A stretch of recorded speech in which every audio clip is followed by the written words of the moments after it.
ඔයගොල්ලෝ හැමෝටම සුබ දවසක් ප්‍රාර්ථනා කරනවා. මම හිතන්නේ දැන් හොඳටම දන්නවා ඔයගොල්ලෝ ස්මයිලින් ලංකා ෆවුන්ඩේෂන් ආයතනය දෙසැම්බර් 13 වෙනිදා මොනවද කරන්න කියලා.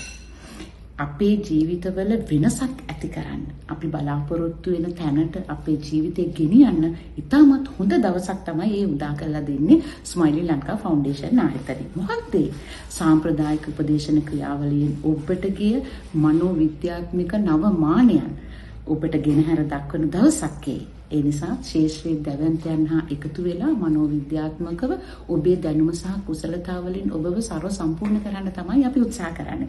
ඒ නිසා තවත් පමා වෙලා හිත ඔබ ඉන්නවා නම් මොකද්ද මං කරන්නේ කියලා නොපමාව ඔබේ ආසනය වෙන් කරගන්න. මොකද අපිට සීමිත ඉඩ ප්‍රමාණයක් තියෙනවා. එදා දවස පුරා අපි කතා කරන වැඩසටහන් වලට සහභාගී වෙන නිසා ඔබට ඉතාමත් වටිනා සහතිකයක් පිරිනමනවා. ඒ වගේම තමයි ඉතින් කාලා බීලා සතුටෙන් ඒ දේවල් ඉගෙනගෙන කරගෙන යන්න අපිව අඳුනගෙන අපේ සංගමයට සංවිධානයට බැඳිලා ඉතාමත් හොඳින් ඔබට ඔබේ ඉස්සරහ කටයුතු කරගෙන යන්න රුකුලක් වෙනවා කියන එක මම ස්ථිරව පවසනවා.